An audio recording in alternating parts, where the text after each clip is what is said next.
This is Bloomberg Rewind. I'm Matt Miller. Medical marijuana is controversial, but it's a business that's booming. A group of 3 entrepreneurs started the Denver Relief 4 years ago with $4 grand, and it has since grown into a 7-figure operation. But instead of expanding, they say the bucks are in consulting for new businesses in states like Massachusetts as the green rush takes over the nation. Joining us now is Ian Sieb, co-founder of Denver Relief. Ian, thanks for joining us. I guess the idea is like the gold rush. You don't want to be digging for gold, but rather selling the pickaxes and the wheelbarrows. Well, thank you for having me, Matt. That's exactly right. We are very happy with our one center, and we have decided that the best thing for us to do is to spread the culture that we have created over the past 4 years at Denver Relief, and looking to meet other interested parties who are interested in helping patients really take advantage of their health. So when we see these states one by one legalize medical marijuana, how quickly do you find demand pops up for dispensaries? Does it happen instantaneously?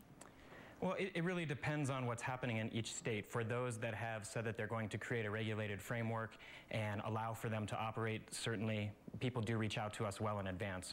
For states where it's just starting to come into play, votes are just starting to happen, we're not getting as much traffic on our phones anyway. Where do you get? I always wonder, if you start a dispensary and you're legally allowed to sell it, at least in the state, where do you get the weed? I mean, isn't it still illegal to grow en masse? No, that's what we do. Is we are required to grow 70% of the marijuana that we produce. Oh, I see. So you're growing. You've already got your own little plantation running there to support the business, because I'm assuming you must sell a fair amount. We do sell a fair amount, and in Colorado we have something that's called vertical integration, and we are required to sell at least 70% of the marijuana we sell. We must manufacture ourselves. What about and cultivate ourselves. What about taxes? How does the federal government treat tax revenue from that? Well, we currently pay a sales tax to the state of Colorado, and there is something called 280E, and we are required to file under 280E tax code, which was originally created in the 80s for cocaine trafficking. And it's something that we are working on. We have incredible members of Congress, Congresswoman Diana DeGette, Congressman Jared Polis are actively working at the federal level to help change those laws for us. Do the feds still give dispensaries a hard time in states where it's legal?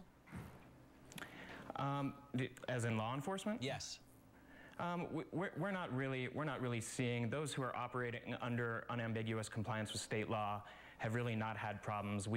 There were some centers earlier last year and the year before that received letters because they were located within 1,000 feet of a school or a daycare center, and they weren't required to shut down. They were simply required to move.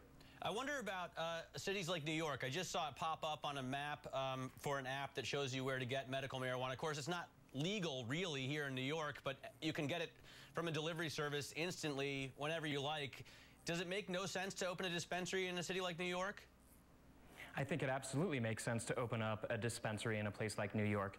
Patients aren't used to getting marijuana from just a delivery person. They want to have the ability to go in, select what's going to be best for them, and leave feeling comfortable. And I just don't think that happens with a bicycle delivery person. Do you think the image, Ian, is changing to where it's really thought of as medicine for specific ailments rather than just smoking weed?